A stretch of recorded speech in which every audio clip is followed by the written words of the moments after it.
আদালতের এবং বর্তমান রাজ্য সরকারের প্রচারিত নির্দেশিকা অনুযায়ী আমরা এবার গরু কোরবানি করব। শুরু কর।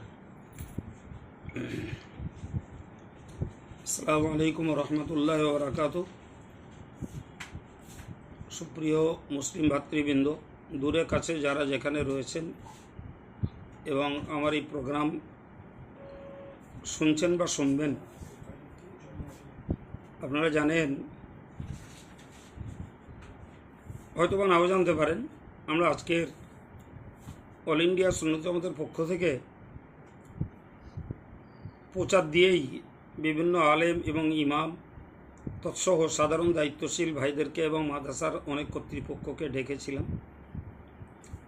সেখানে আমরা একটা গঠনমূলক আলোচনা দীর্ঘ সময় ধরে করেছি।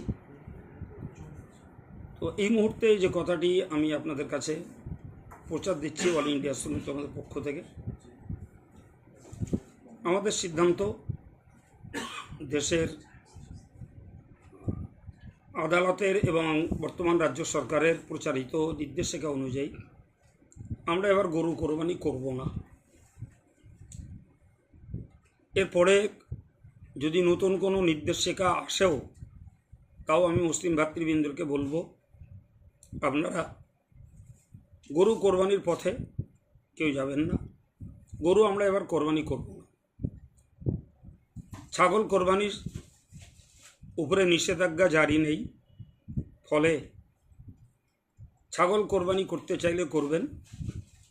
তবে নির্দেশনায় যদিও ছুরি লাইসেন্সের কথা বলা নেই, কিন্তু কোনো কোনো থানা পৃথক পৃথকভাবে বা কোনো সোশ্যাল মিডিয়াতে ছুরি লাইসেন্সের কথাও বলা হচ্ছে। সে ব্যবস্থা সংশ্লিষ্ট আধিকারিকদের কাছ থেকে জেনে নেন। জেনে নেওয়ার পরে যদি সম্ভব হয় তাহলে ছাগল কোরবানি করবেন, না হলে গরু কোরবানি আমরা এবার করব না। নতুন নির্দেশনা আসলেও করব না।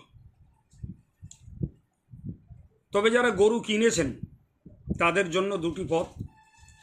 কোরবানির দিন অতিক্রম হয়ে গেলে হয় গরুটাকে আস্ত দান করে দেবেন, অথবা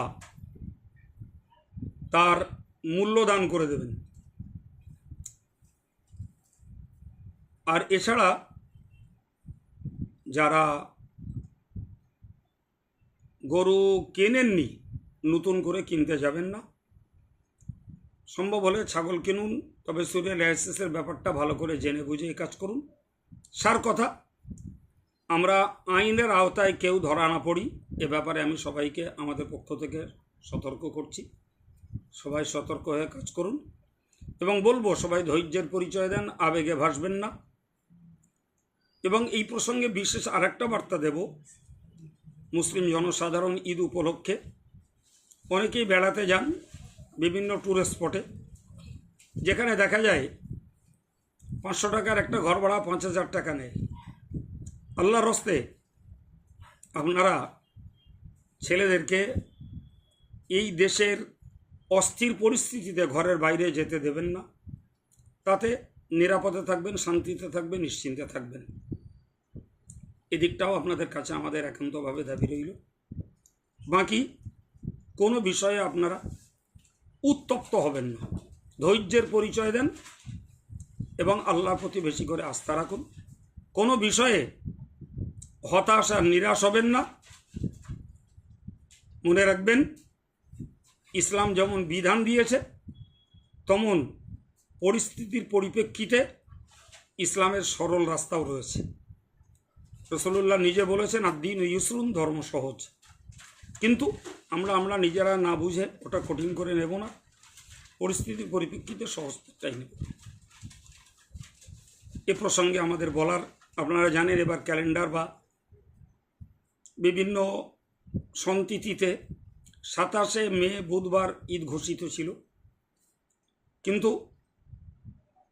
এই তিথি অনুযায়ী চাঁদ দেখতে না পাওয়ার জন্য ঈদ হবে 28শে মে বৃহস্পতিবার। তো অল ইন্ডিয়া সুন্নত জামাতের পক্ষ থেকে এবং সুন্নত জামাতের সমস্ত পরিবারের পক্ষ থেকে, জামিয়া রহমানিয়ার পক্ষ থেকে আমি দেশের সর্বস্তরের মুসলিম ভাইদেরকে অগ্রিম পবিত্র ঈদ উল আজহার পবিত্র শুভেচ্ছা ও জানাচ্ছি এবং সকলের জন্য শান্তি, সুশৃঙ্খল বোধ এবং সকলের প্রতি ধৈর্যের আহ্বান রাখছি। আসসালামু আলাইকুম রহমতুল্লাহ বারাকাতুহু।